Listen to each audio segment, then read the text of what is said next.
Buenas tardes, les queremos dar a todos quienes están acá la bienvenida a la presentación de este nuevo libro de Ediciones Radio Universidad de Chile, Medios y Diversidades Sexuales, Política, Cuerpo e Identidad. Un libro que nos ha parecido especialmente interesante, especialmente necesario, por su propósito de abordar de manera crítica el rol de los medios de comunicación en relación a la información, a la construcción de discursos, de imaginarios sobre las diversidades sexuales. Es un libro con varios capítulos que ya vamos a ir comentando, con la presencia en esta mesa de quienes han sido invitados para tal efecto, pero que al menos desde el punto de vista de la introducción nos gustaría decir que es valioso el ejercicio de transformar este libro en un ejercicio de debate o en un punto de encuentro entre estamentos que eventualmente de otra manera podrían estar más separados. Digo, por ejemplo, que se genera una reflexión desde la academia que tiene como propósito dialogar con el ejercicio cotidiano de los medios de comunicación, que al mismo tiempo, para los medios de comunicación y para quienes trabajan como periodistas en los medios de comunicación, se nos da la oportunidad de generar una reflexión crítica sobre nuestro propio quehacer. Y por último, en una sociedad donde los medios de comunicación, incluso más allá de estas transformaciones tecnológicas que se han producido, sigue habiendo fenómenos importantes de concentración, nos parece muy importante también que haya una contribución a que quienes leen medios de comunicación, ven medios de comunicación, escuchan medios de comunicación, puedan desarrollar también perspectivas críticas para la información o la construcción de imaginarios que reciben. Este libro tiene como compiladores a Tomás Dodds y a Lionel Brosi, que están acá. Tomás Dodds es periodista y licenciado en Comunicación Social de la Universidad de Chile, magíster en Sociología por la Pontificia Universidad Católica de Chile, y a Lionel Brosi, que es director de posgrado y profesor del Instituto de la Comunicación e Imagen de la Universidad de Chile. Vamos a saludar esta tarde a quienes van a estar a cargo de las presentaciones de este libro. En primer lugar, saludar al subdirector del Instituto de la Comunicación e Imagen de nuestra universidad, José Miguel Labrín, y luego vamos a darle la palabra también a la doctora en comunicación, profesora de nuestra universidad, senadora universitaria, María Eugenia Domínguez. Pero vamos a partir con José Miguel. Bueno, muchísimas gracias. Para mí no solamente es un placer presentar este trabajo que ha sido respaldado por el Instituto de la Comunicación e Imagen que me toca subdirigir, sino ante todo felicitar a Lionel y a Tomás, con quienes trabajo habitualmente y a quienes en el fondo les agradezco también la oportunidad de haber podido colaborar en este libro con su introducción y al mismo tiempo darme la posibilidad de dirigir algunas palabras, alguna reflexión crítica con respecto a este texto, ¿no? Agradezco de verdad también a las ediciones de la radio de la Universidad de Chile, a Juan Pablo Cárdenas como director de la radio, quien acogió este proyecto y que permite que hoy estemos acá, muy felices, digamos, con este lanzamiento. Quisiera comentar un poco las impresiones que genera, ¿cierto?, la lectura de un libro que aborda finalmente una discusión que podría situarse desde el plano de lo contingente en términos de los temas que finalmente aborda sobre cuerpo, política y diversidades, y que al mismo tiempo lo entrecruza con las distintas operatorias del trabajo periodístico. No quisiera hacer una síntesis de cada uno de los capítulos para poder animarlos a leer, que es lo más importante, que ustedes compren el libro y lo lean. Pero sí quisiera plantear más o menos con qué se van a encontrar en este texto.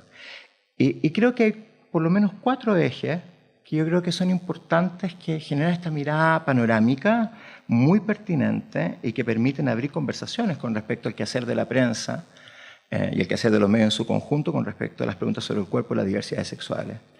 Sin duda que una de las primeras líneas del trabajo refiere al ámbito de las operatorias y de qué manera los medios, en sus propios cambios infraestructurales, van generando nuevas condiciones de apertura y de clausura con respecto a estas nuevas propuestas, ¿cierto?, con respecto a la diversidad sexual y sus propias reivindicaciones.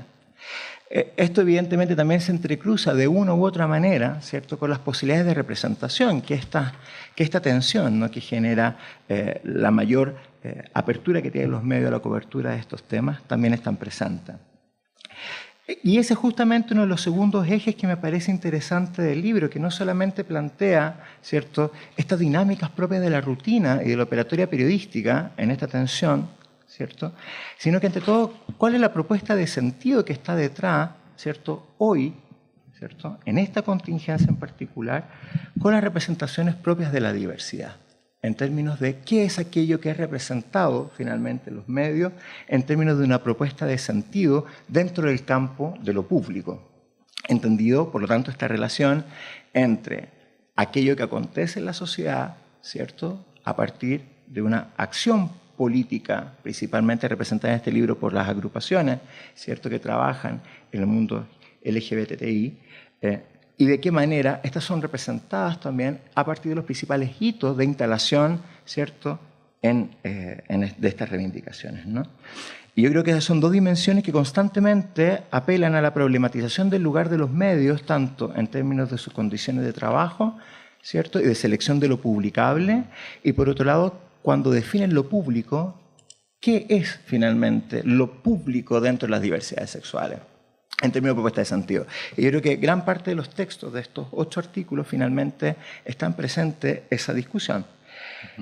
Otro nivel interesante tiene que ver con el lenguaje en términos de qué manera ya no solamente la selección, sino que en el fondo los dispositivos sobre los cuales los medios finalmente hacen posible la emergencia de lo público de dichas reivindicaciones operan en cierta medida como un dispositivo finalmente, que también reenvía la idea de ciertas condiciones de poder saber que finalmente se reproducen en la operatoria de los medios. Y es algo que es convergente también con todas las discusiones que están un poco más en la periferia de este texto, que tienen que ver con el lenguaje en relación al sexismo, por ejemplo, o en términos de lo que implica la construcción de una realidad, de una propuesta de realidad a partir de este mismo dispositivo, que yo creo es un elemento también muy valioso dentro de los artículos presentes. Y me voy a detener un poco más, porque creo que él me permite ahondar en algunos ámbitos que me resultan de interés, que tiene que ver la relación entre la cobertura de los movimientos en términos de una representación de la acción política y la acción política ya no en un plano discursivo, sino que en términos de la transformación social, que yo creo que es otro elemento interesante que está presente en este texto. Constantemente estamos viendo de qué manera los medios finalmente recuperan esta acción política en un plano discursivo y qué ocurre en ese tránsito desde la acción hasta la presentación en lo medial, que podríamos llamar un tipo de mediatización también de la política de la diversidad sexual que está operando. Y ahí me gustaría, en el fondo, revisar quizás la relación que tienen los medios, finalmente, en términos no solamente de su función social detrás de estas elecciones, sino que también en la perspectiva que tienen con respecto a la normalización. Y mirarle un poco la trayectoria. Uno de los artículos, perdón que lo revise acá, que es el de Augusto Bando, creo que hace una muy interesante trayectoria, ¿cierto?, de cómo ha sido recuperado por los medios los diversos momentos de las diversidades sexuales organizadas y de cómo ha sido esa trayectoria política. Y una de las cosas que a mí en lo personal surgen es ver de qué manera finalmente los medios, en esta mediatización de la acción política, tienden a ampliar sus coberturas en la medida que se aproxima el discurso de las organizaciones hacia el más próximo propio del mismo tipo de cobertura. Es decir, queda la impresión que los medios han tendido a cubrir más, ¿cierto?, el actual momento con los actuales temas de las organizaciones de la diversidad sexual, porque aparecen en un canon normalizador que resulta más afín a la propia observación estructural de los medios. Lo conversábamos antes con María Eugenia, posiblemente María Eugenia va a querer ahondar en ese punto, que también se suele observar una cierta disociación entre lo que acontece en la sociedad y lo que acontece dentro del mundo de las organizaciones de la sociedad civil, ¿cierto?, y particularmente las organizaciones LGBTI, y el mundo de los medios. Pero uno puede ver una convergencia allí. Es decir, en la medida que las reivindicaciones se han ido aproximando hacia un plano que en el fondo representa la lucha de derechos desde un marco liberal, aparece simultáneamente un mayor plano de cobertura.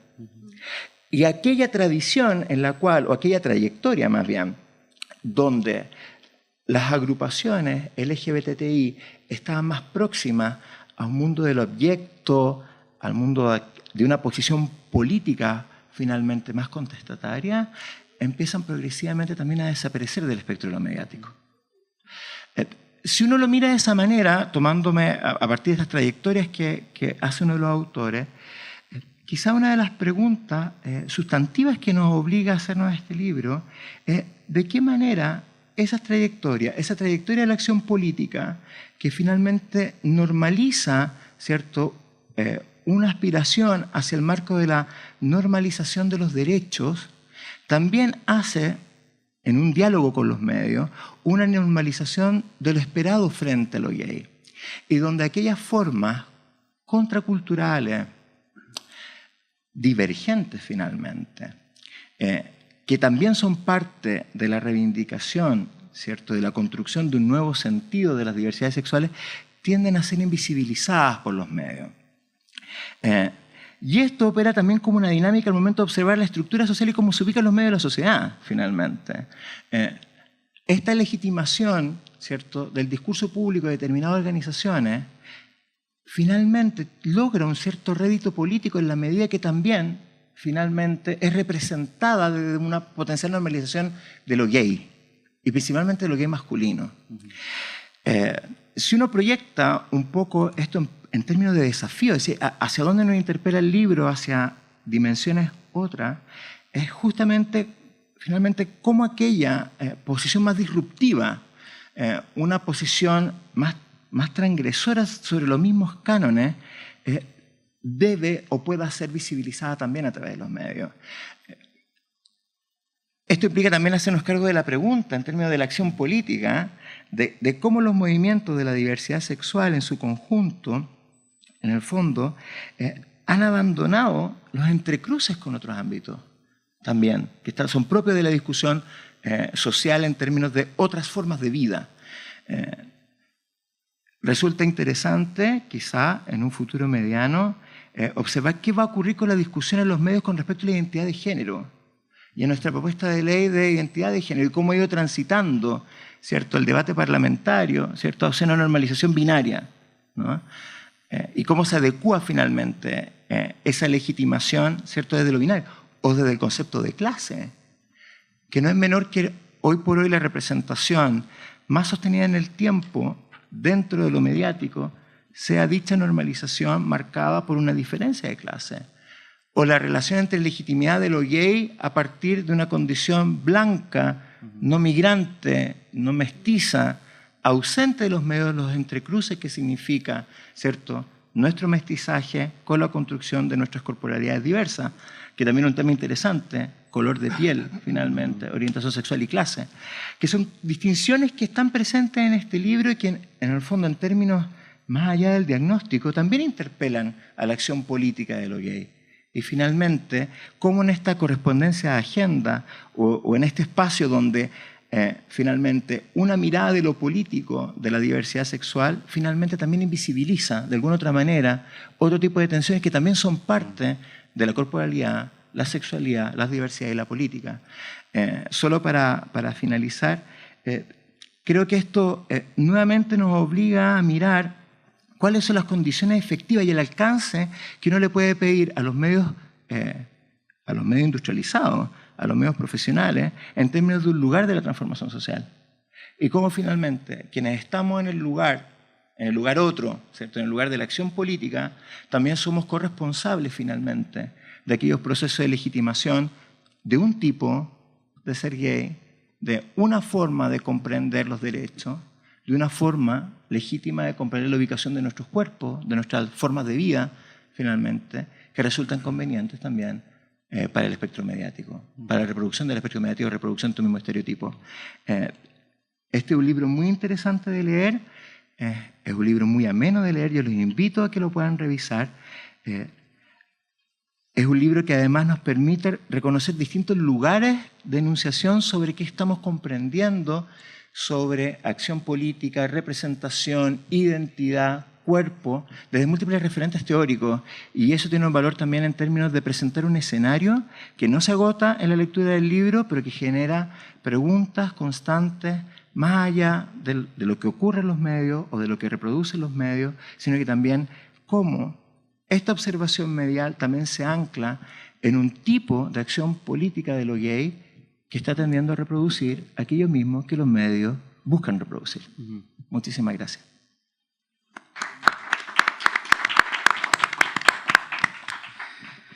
Gracias, José Miguel. Vamos a darle ahora la palabra a la profesora María Eugenia Domínguez. María Eugenia. Gracias.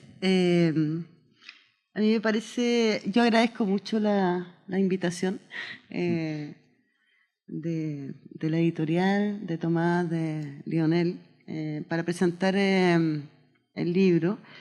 Y le agradezco por varias razones. Lo primero es que es un primer ensayo que entra en un poco a plantear una visión de la academia, de una academia que se compromete políticamente en la reflexión, en el debate.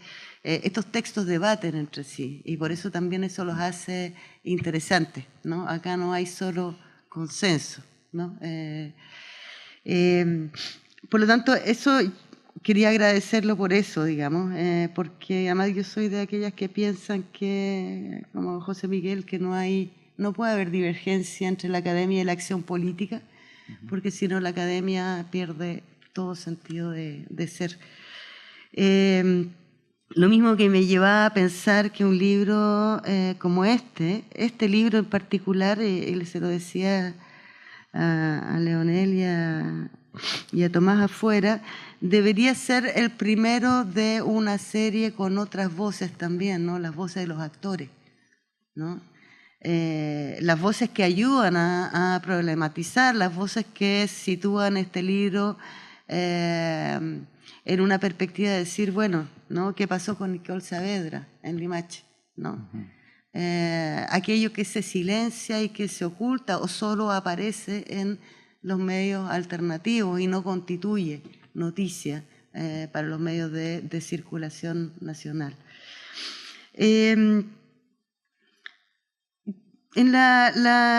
Mi colega aquí partía constatando en la introducción de este libro, ¿no? Las transformaciones sustantivas de la prensa en los últimos 20 años. Y precisamente me quería agarrar de una idea, ¿no? De cómo la prensa liberal, desde el pragmatismo que la caracteriza, va a tratar de responder a preguntas deontológicas en cuanto al, cito casi textual, ¿no? El concierto internacional de mayores márgenes y por lo tanto exigencia a la tolerancia, ¿no? Entre comillas, y legitimidades. Pero no es el único caso. Si uno revisa los últimos 50 años, ¿no? Mujeres, ¿no? Luego jóvenes, negros, después las negras, indios, después las indias, corrientes culturales y contraculturales van a obligar a la elaboración de guías, de manuales de estilo, de instructivos de los medios sobre las formas del lenguaje, los términos, los usos que deben ser movilizados en la información sobre temas o historias que los involucran. En la América Latina, en Chile, en los últimos 15 o 20 años, gays, lesbianas, travestis, transexuales, transgénero e intersex, más o menos siempre en este orden, ¿verdad?, empiezan a ser objeto de guías y manuales de estilo también, en entidades privadas o públicas susceptibles de ser productoras de opinión. Y digo en ese orden porque la existencia para nombrarse y ser nombrado y ser sujetos de representación mediática no es sino el resultado de sus propias luchas. Y yo creo que eso es también algo que este libro contribuye a establecer. Entonces, sin esta historia, ¿no? Sin la performance, sin el estigma, sin la subversión, como va a notar Mónica Coendosa ahí, con el cuerpo como medio de denuncia, el orden simbólico, esto lo desestabiliza y por un momento, ¿no? Lo obliga a avanzar. pero desnaturalizar el estereotipo, el prejuicio, y no solo la representación de voces y posiciones de los, las, les diversos colectivos, la denuncia de la injuria, la denuncia de la perpetuación de la dominación, de la desigualdad, de la discriminación. No basta que se acompañe en el fondo con estos manuales de estilo con los cuales los medios evitan demandas. En los últimos años, la vigilancia en organismos como el Consejo Nacional de Televisión y otros observatorios académicos y de la sociedad civil contribuye, ¿no?, a establecer esta norma de vigilancia. Entonces hay estudios, hay materiales, hay cursos, hay formaciones, ¿verdad? Desde ONG, grupos políticos, organismos de Estado, empresas, que dan cuenta de la complejidad del manejo y el tratamiento de la información. Pero hay preguntas que tenemos pendientes. Y son las preguntas que establecen los participantes en esta publicación respecto de la emergencia y la eficacia ideológica de nuevos estereotipos de lo LGBTI en los medios de comunicación. Estereotipos presentes en la información, pero también en la publicidad, en el cine y en las telenovelas, que promueven nuevos códigos, pautas de comprensión sobre estos sujetos y grupos a través de la reducción del conflicto. Pensemos en la ley de unión civil, como trata otro texto, por ejemplo, y reducen toda dimensión conflictiva como la clase, la etnia, el color de la piel, lo que decía José Miguel, las diferencias culturales o las prácticas sexuales. Pareciera que la condición de la inclusión es, por lo tanto, la despolitización. El acceso limitado a ciertas instituciones conservadoras que perpetúan roles, formas familiares, etc. Homonormatividad, decían por ahí, que opera en otro texto como base del consenso sobre la realidad compartida.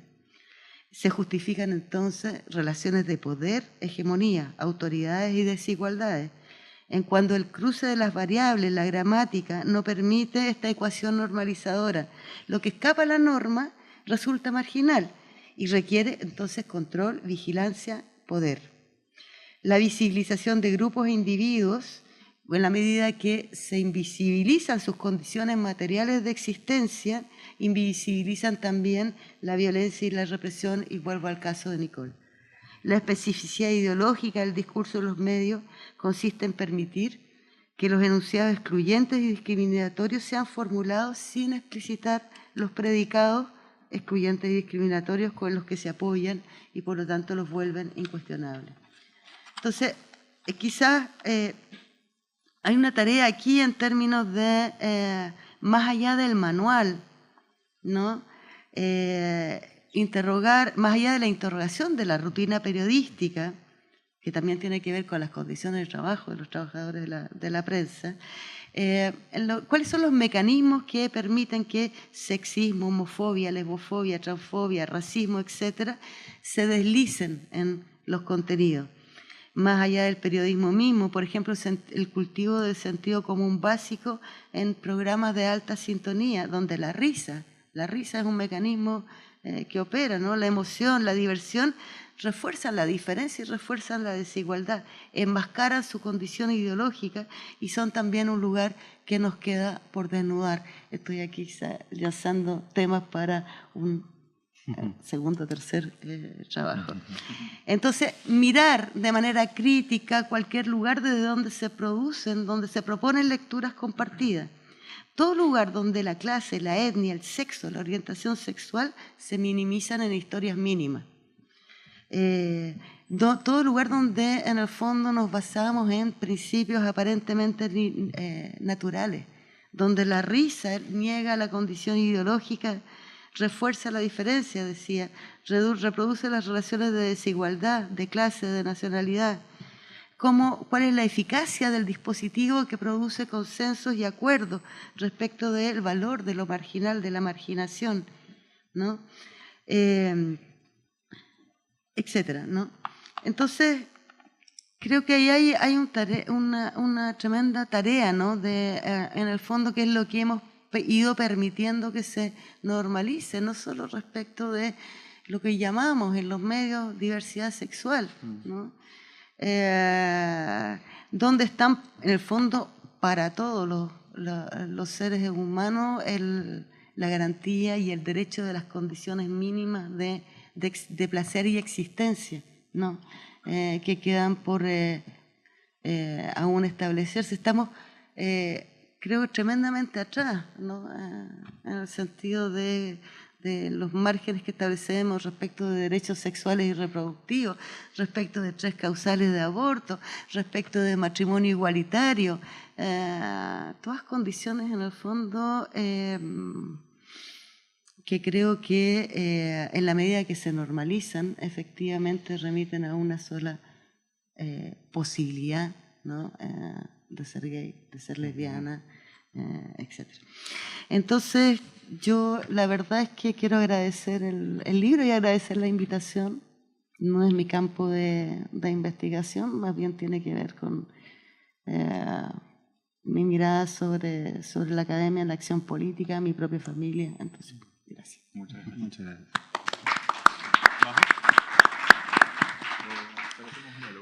Gracias, María Eugenia. Bueno, se han planteado algunas ideas, el libro ya salió a caminar, ya ha sido leído, ya ha sido analizado, ha sido puesto frente a un espejo que probablemente dialoga con el espejo que ustedes originalmente tenían visto. Bueno, llegó la hora de hacer un primer círculo y de ver cuáles son las reflexiones de nuestros compiladores respecto a este libro y también respecto a las apreciaciones que se han hecho en esta presentación. Leonel, Bueno, Tomás. Muchas gracias. Sí. Nosotros vamos a dialogar porque tenemos un poco de pánico escénico. Bueno, primero que nada también quiero agradecer a los y las autoras. 2 de ellos están aquí. Levanten la mano. Ahí muy chiquitito.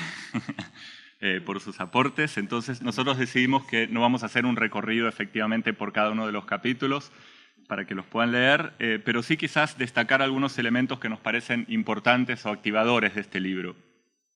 Es un libro que habla de lenguaje, de representaciones, de identidades, de formas de normalización de los cuerpos, formas de normalización de los derechos, de la sexuación y cómo los medios finalmente terminan por escribir sobre nuestros cuerpos creando ciertas realidades, ¿no? A mí lo que me parece también interesante y que lo mencionaba José y María Eugenia es que el libro, los capítulos del libro, al releerlos también descubría más tensiones internas incluso dentro de los propios capítulos, ¿no? En el caso de mi capítulo lo escribí con una estudiante que le digo, bueno, ¿cómo hacemos para aunar las propias miradas, ¿no? Y tratamos de justamente dar espacio para la diversidad de miradas. Y eso me pareció súper interesante.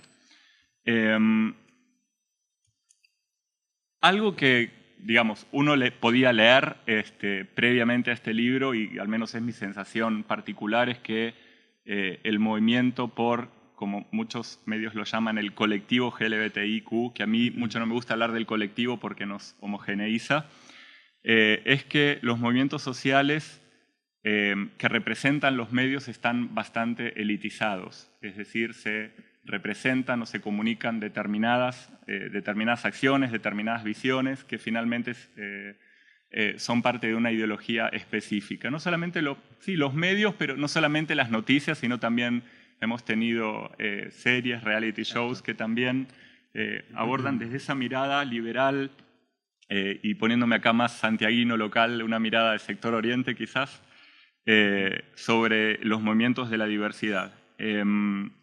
Entonces pienso que este libro habilita, no a modo de glosario, porque glosarios tenemos ya y de hecho se repiten en varias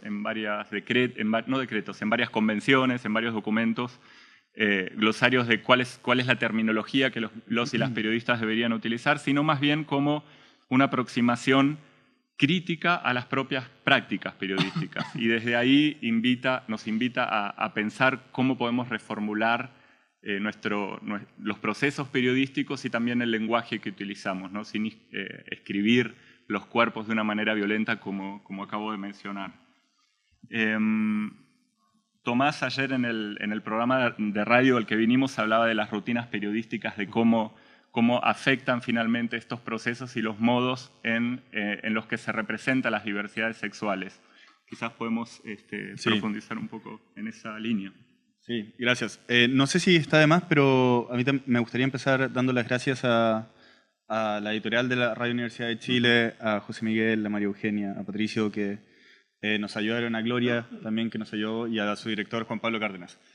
Este también es un libro sobre periodismo. Y yo estoy de acuerdo con José Miguel que algo ha pasado dentro de las salas de noticias y algo ha pasado, y hay cambios estructurales en los medios que yo llamaría cambios infraestructurales. Pero hay una pregunta clave para mí que está en el capítulo de Cristian Cabello sobre el caso Zamudio, que es cómo el homosexual pasó de significar desviación y enfermedad a ser un significante de una promesa del futuro de una nación tolerante y diversa. Yo creo que los cambios en los modos de hacer periodismo, que también habla un poco José Miguel en su introducción, y las condiciones de mediatización en la vida cotidiana que estamos experimentando, para mí tienen que ver con dos cosas. Tienen que ver con la infraestructura dentro de los medios de comunicación y las tecnologías dentro de los medios de comunicación. Las tecnologías, entendiéndolas, si se quiere, un poco más como Foucault, ¿puedo decir eso? Como de qué manera... Cuando se nombra Foucault nos metemos en terreno. No, muy peligroso. Como dijo alguien, pensando de qué manera estamos condicionando las relaciones humanas que la tecnología de alguna manera establece y al mismo tiempo oscurece. Lo que vemos hoy es, por cierto, un adelanto, lo que vemos hoy es, por cierto, un choque generacional y un conflicto entre generaciones y entre conceptos y entre percepciones de lo que es el periodismo y lo que es la ética, donde quienes estamos adentro de las salas de noticias y quienes estamos mirando los medios muy de cerca, sin duda vemos una tensión que es palpable en las salas de noticias. Y vemos la incorporación de temas que tienen que ver con las diversidades sexuales. Vemos una intención. Vemos una intención que sin duda no logra concretarse, porque cuando hacemos análisis de las noticias que leemos todos los días, seguimos viendo que son los hombres blancos y heterosexuales los que son más ocupados como fuentes, por ejemplo, en noticias duras. Y son todo lo que no sea eso, generalmente aparece como fuente cuando es víctima o es afectada por algún problema. Sin duda hay un cambio, pero sería iluso pensar, para mí por lo menos, que los periodistas son sujetos que están operando fuera del contexto en el que se ubican. Y sin duda el mayor enemigo que yo veo hoy para las diversidades sexuales es la rutina. Es la rutina que opera como una infraestructura que determina qué cosas se dicen, cómo se dicen y para quién se dicen.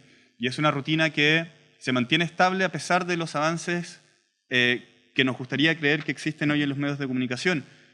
Son rutinas que están establecidas, que son invisibles y que de alguna manera condicionan el accionar de quienes trabajan hoy adentro de los medios de comunicación.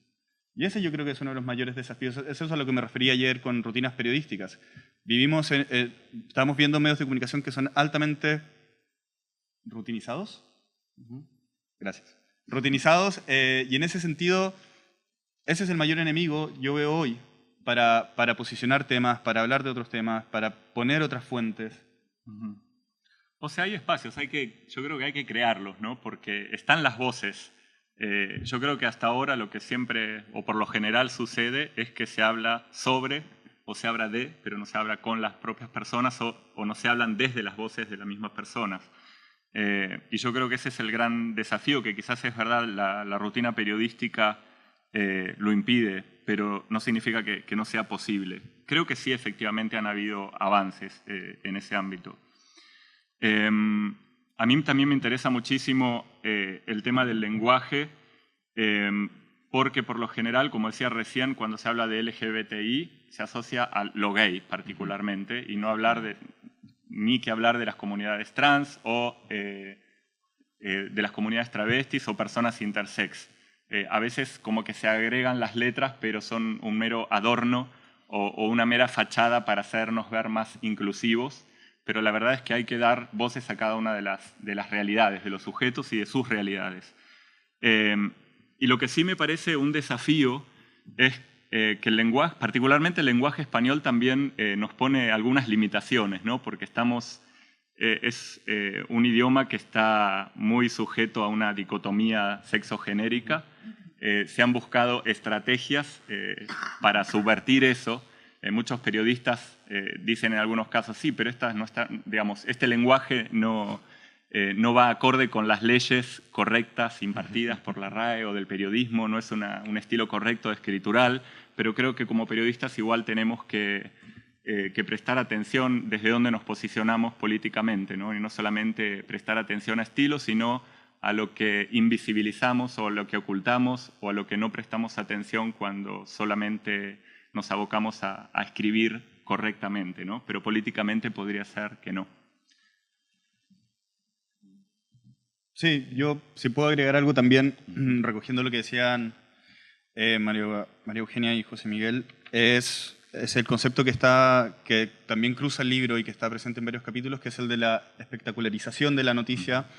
Y de alguna manera, no sé si ustedes están de acuerdo, pero a mí me hace pensar, tratando de responder también la pregunta de Cristian Cabello, sobre tal vez estamos viendo, y es como lo estoy pensando desde las dinámicas que funcionan adentro de un medio de comunicación, cuando hablamos de la espectacularidad de las noticias relacionadas a las diversidades sexuales, en este contexto donde generalmente son presentados como víctimas, tal vez estamos hablando de un valor de mercado, estamos hablando de algo donde esta historia tan espectacular me sirve a mí como medio para generar tráfico, me sirve a mí como medio para generar clics en mi medio, para generar lectoría y compra de ejemplares.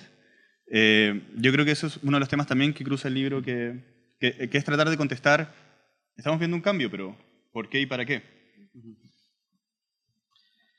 Gracias, Leonel. Gracias, Tomás. Al final, yo quería hacer simplemente una mención desde el rol que nos cabe como medio en esta presentación, que es el rol de los medios de comunicación.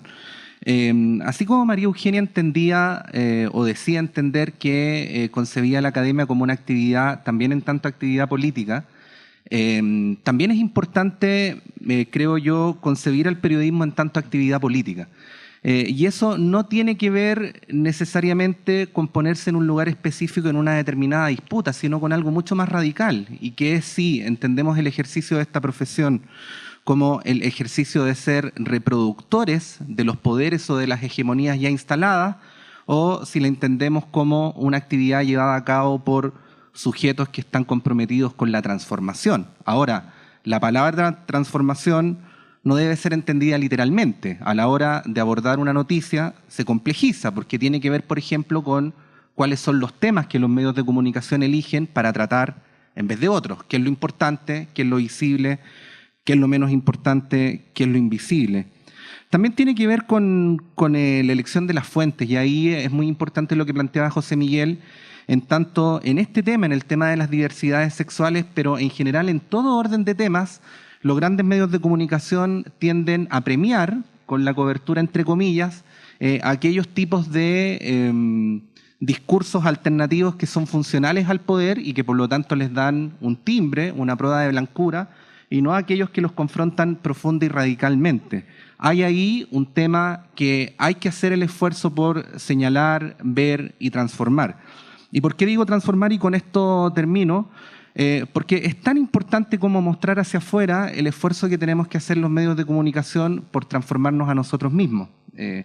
Hay un proverbio chino que a mí me gusta mucho que dice que nadie ve el suelo donde está parado. Y creo que los medios de comunicación, aún en nuestros intentos por ser lúcidos, diversos, confrontar al poder, tampoco estamos libres de nuestras propias cegueras, de nuestras propias miopías, de nuestros propios prejuicios. Somos también fruto de la sociedad en la que hemos sido forjados.